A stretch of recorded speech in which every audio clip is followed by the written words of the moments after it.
Hey everyone, welcome to my another video. এইফালে প্ৰথমতে দেখুৱাই দিছোঁ আপোনালোকক যে মই মাছ ফ্ৰাই কৰি আছোঁ আৰু এইখন হৈছে মোৰ আম্মাৰ বাপতি সাহন যোনখন কেৰাহী সেইখন আৰু এইফালে নতুন নতুন কেৰাহী লৈ থাকে কিন্তু কেৰাহী ইউজ নকৰে এনেকৈ থৈ দিয়ে বাৰু সেইবোৰ কথা বাদ দিছোঁ কিন্তু মোৰ আম্মাই যেতিয়া ৰাতি কাম কৰে মানে ভাত চাত বনাবলৈ সময় তেতিয়া মোক আকৌ হেল্পাৰ হিচাপে লৈ দিয়ে যোগালি কৰোঁ মই মোৰ আম্মাৰ লগত চ' সেইকাৰণে মোক আলু পিঁয়াজ কাটিবলৈ দিছিলে তো সেইটো আলু পিঁয়াজ হেৰি কৰিব যাওঁতে মই তাতে পালোঁ পালছ মৰ্টন এটা আৰু সেইটোৱে মই খাই ল'লোঁ প্ৰথমে তাৰপিছত এইফালে দেখিছে নহয় এয়া হৈছে ক'লা সৰিয়হ এইখিনি ধুনীয়াকৈ মই ইয়াত ধুই ল'ম কাৰণ এনেকুৱা চালনীৰ নিচিনা এখনত নুধুলে মানে গোটেই সৰিয়হখিনি পৰি যায় তাৰপিছত ভালকৈ মই এনেকৈ পানীত তিয়াই দিলোঁ তিয়াই দিয়াৰ পিছত বেয়া সৰিয়হখিনি ওপৰত ওলাই গ'ল আৰু ভালখিনি মই তিয়াই থৈ দিলোঁ অলপ দেৰি আৰু এইফালে হৈছে আজিৰ মেইন ৰেচিপিটো হৈছে বেঙেনা আলু দি মাছৰ আঞ্জা এখন বনাম সেইটো কাৰণে মই বেঙেনাও কাটি দিলোঁ তাৰপিছত এইফালে ঘৰতে শুকাই থোৱা শুকান জলকীয়া তাতে মই দুটা দি দিলোঁ কালাৰৰ ভাল হয় তাত কালাৰৰ কাৰণে দিছোঁ মানে জ্বলা বেছি নহয় এইবিলাক জলকীয়া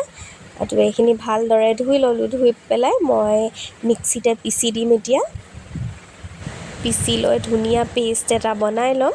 আৰু তাৰ কাৰণে মই ইয়াত সৰিয়হ দি দিলোঁ জলকীয়া দিলোঁ তাৰপিছত কটা পিঁয়াজ দিলোঁ আৰু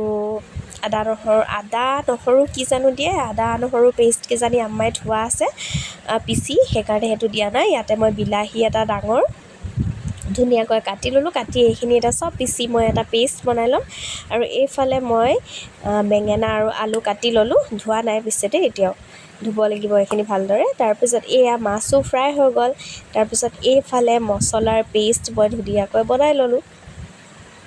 মাজে মাজে মোৰ মাতষাৰ লাগি ধৰিছে কিয় জানেনে কাৰণ মই এতিয়াও মানে গাটো ভাল পোৱা নাই সেইটো কাৰণে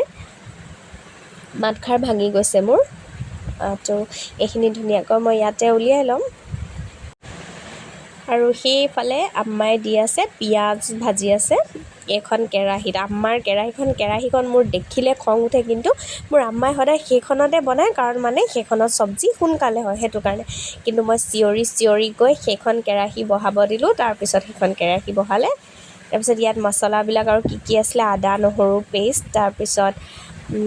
কিবা ধনিয়া গুড়ি সেইবিলাক চব দিলে দি মেলি ইয়াত এতিয়া মছলাখিনি ধুনীয়াকৈ ভাজি ল'ব আৰু ভাজি তাৰপিছত মানে এইখিনি যেতিয়া তেল ফুটি ওলাব ধুনীয়াকৈ গোন্ধটো গুচি যাব নহৰুৰ গোন্ধ সেই তেতিয়া তাতে চব্জিখিনি এড কৰি দিব তাৰপিছত মোৰ আম্মাৰ আকৌ কি মনত পৰিলে ইয়াতে আকৌ দি দিলে কালাৰ জলকীয়া অকণমান কালাৰ জলকীয়া দিলে বোলে চব্জিৰ কালাৰটো ধুনীয়া হয় চ' এইফালে মছলা ভজাই গ'ল পূৰা দেখিছে নহয় তেলবোৰ ফুটি ছাইডত ওলাই গৈছে তাৰমানে মছলা অলম'ষ্ট ভজা হৈ গ'ল আৰু তাৰপিছত ইয়াতে বেঙেনা আৰু আলুখিনি দি দিলে দি মেলি এতিয়া আকৌ ধুনীয়াকৈ ভাজিব কাৰণ মোৰ আম্মাৰ বনোৱা ষ্টাইলটো অকণমান বেলেগ আৰু মোৰ বেলেগ মই ভাবোঁ কেতিয়া সোনকালে হওক মোৰ আম্মাই ভাবে যিমান বেছি ধুনীয়াকৈ লাহেকৈ ভালকৈ বনাব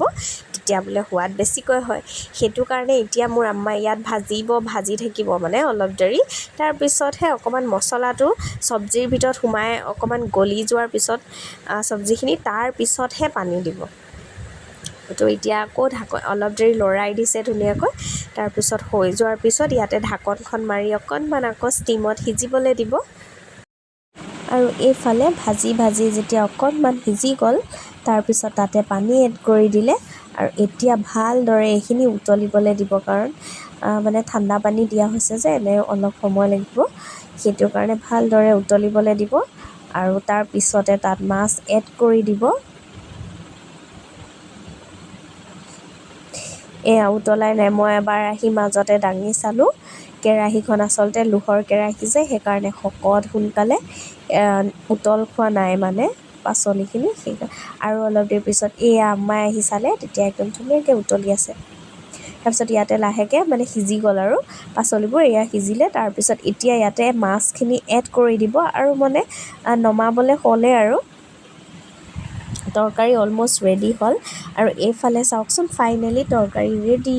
আৰু দেখিবলৈ কি ধুনীয়া লাগিছে আৰু খাবলৈও বহুত সোৱাদ হৈছিল আৰু মই ধুমাধুম তৰকাৰী হোৱাৰলৈকে মানে 9:30মান বাজি গৈছিলে আৰু আমাৰ ঘৰত এনেও ৰাতি সোনকালে শোৱাৰ পিছত চবতকৈ আগত ভাত ময়ে খাওঁ। সেইটো কাৰণে মই এইফালে ভাত উলিয়াই ল'লোঁ, তাৰপিছত এয়া মাছৰ তৰকাৰী, তাৰপিছত ধুনীয়াকৈ খাই ল'লোঁ।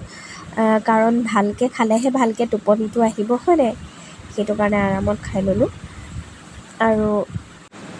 মোৰ ভিডিঅ'টো আজি ইয়াতে শেষ কৰিছোঁ। লগ পাম আকৌ আপোনালোকক নতুন এটা ভিডিঅ'ত। তেতিয়াহ'লে আজিলৈ বাই।